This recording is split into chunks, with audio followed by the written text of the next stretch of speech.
Hey, I'm Mike, I'm Angel.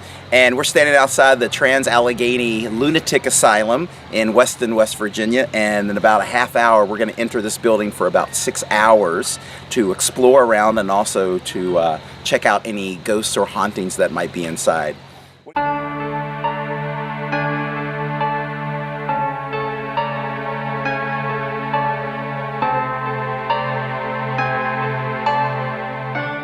Even without the countless stories about ghosts that roam within its walls, the Trans-Allegheny Lunatic Asylum is, in itself, an intimidating structure. Built between 1858 and 1881, it's the second largest hand-cut stone masonry building in the world. At a staggering 1,296 feet long, it contains 242,000 square feet. Is outfitted with 921 windows and 906 doors, and is topped off by a 200-foot clock tower. When the Trans-Allegheny Lunatic Asylum opened its doors to patients in 1863, it was touted as a state-of-the-art facility that was designed to make its patients feel at home, well cared for, and restored.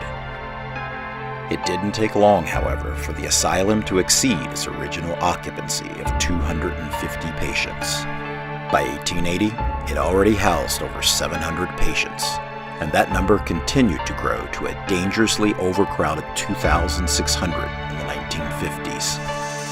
As a result, conditions began to decline rapidly. Death was a frequent visitor within its walls, as despondent patients resorted to suicide as a means of escape from the understaffed conditions.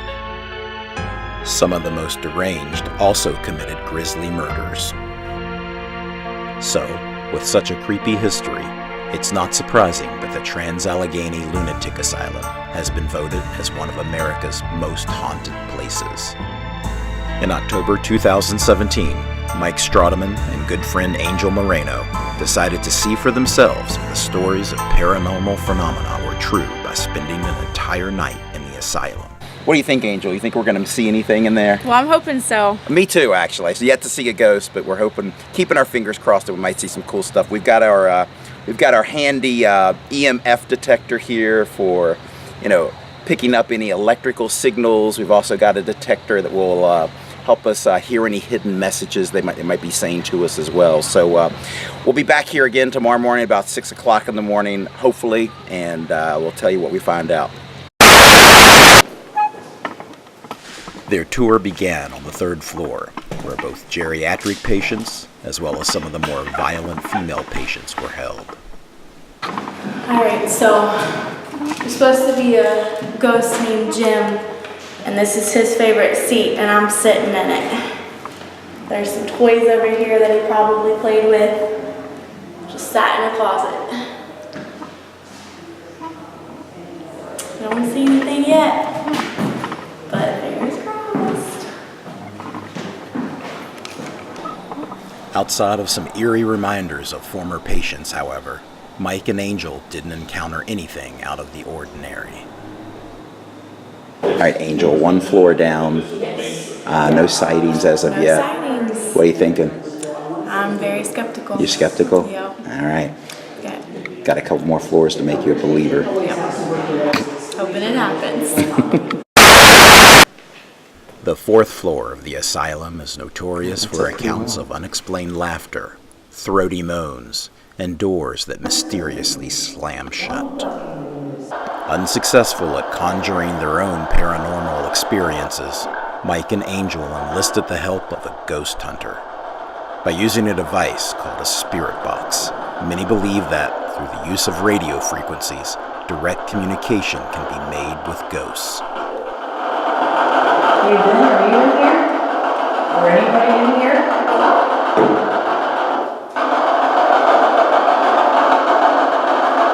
If you're in here and want to talk, can you say hello?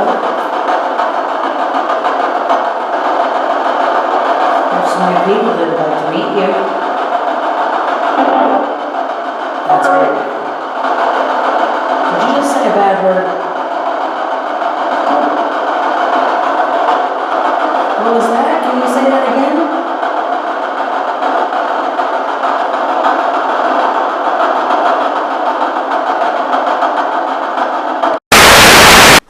first floor is home to some of the more well-known ghost personalities of the asylum. After 3 uneventful hours, Mike and Angel were hopeful that they might finally encounter some type of paranormal activity. Their first stop was the kitchen. Legend has it that the spirit of a misogynistic cook resides here and is notorious for physically pushing women who enter its area. Nothing, I think he's too chicken of me. Come on, push her. Thanks, Michael. I'm at the point where I'm ready to provoke ghosts now. Even though it said not to provoke them, I'm getting a little ticked off. We need some ghost action.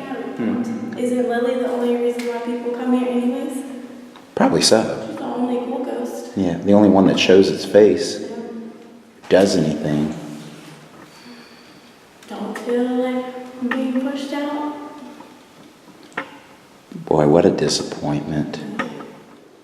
Lily is the name of the most well-known ghost at the asylum. Stocked with a variety of toys, her room on the first floor has been turned into a sort of shrine. As the story goes, Lily was a little girl who spent most of her short life in the asylum. After her death, her spirit remained behind in the only home she had ever known. Many have claimed that Lily makes her presence known in a variety of ways, like making her music boxes play all by themselves. I had one very similar. It's very pretty. I bet it makes a pretty sound. We'd love to hear it or see it move. Please. Or engaging visitors in a game of kickball. Okay, ready? I'm gonna pick it to you. Take it back.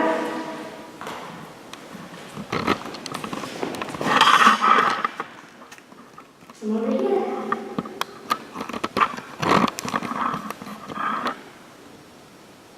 Get this way.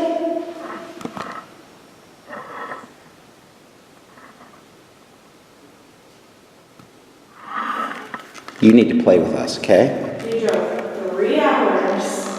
Come on. 3 hours.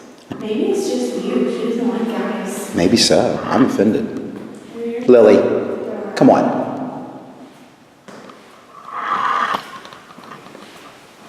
What about the pink one?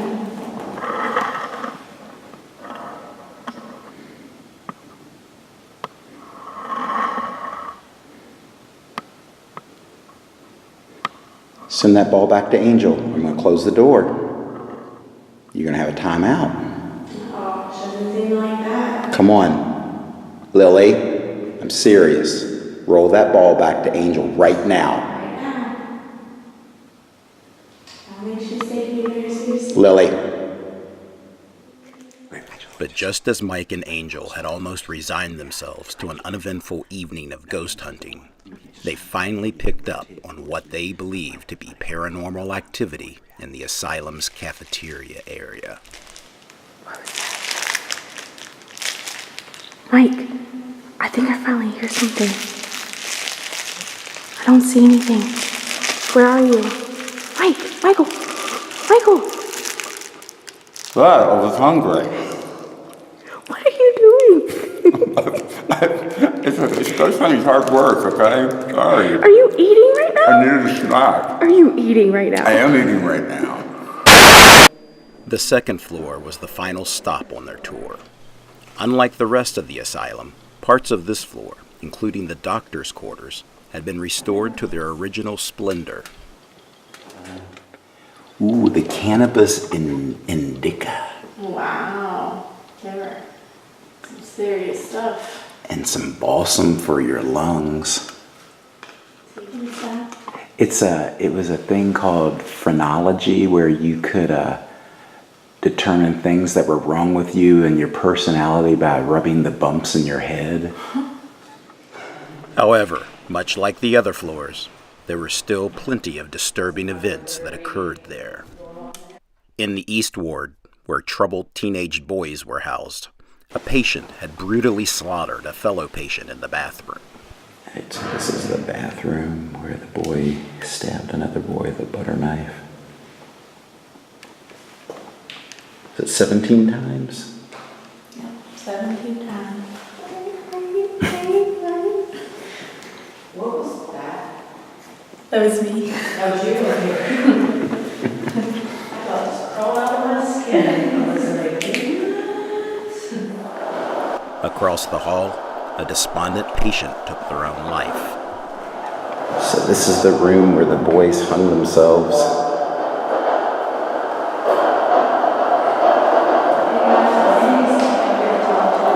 And here's Angel just hanging around. Angel even entered a solitary confinement cage in an attempt to make contact with a tortured soul. Now what was you supposed to do? So I'm supposed to stand in here and should get dizzy or get really heated and see a black shadowy figure. Alright, I'll turn the light off so you can experience that.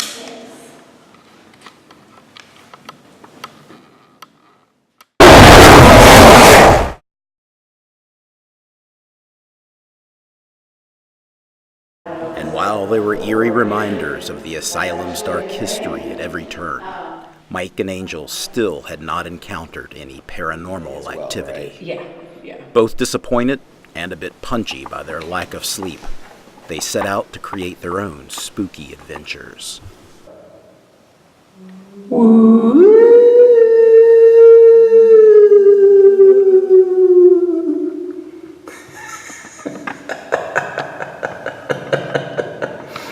It's a ghostly message. It says hi. It's Casper, the friendly ghost. He's saying hi. Let me out! Finally, after 6 hours of being locked up at the Trans-Allegheny Lunatic Asylum, their tour was over. Michael, are you sleeping? Michael, wake up! I thought I was hearing the ghost. Well, hey, we're back, and as you can see, we survived. It's about 10 hours after we left the lunatic asylum last night, and we crashed at the hotel for a couple of hours, got some shut-eye, and thought we'd come back here and let you know we survived. So, Angel, any thoughts about the expedition? No ghost sightings, no apparitions, no shadows, no figures, but it was a really cool experience. And much to our disappointment, we didn't see anything. We were hoping to see something. We saw a lot of people kind of rationalizing things that they heard, but you know. It's an old building. It's an old building, basically. It's empty, and it's worth a visit, actually, just to see the inside of it. Parts of it are restored, and I don't know if it's worth $100, No. but maybe a $40 flashlight tour is worth a venture. So, all right, bye. See you guys.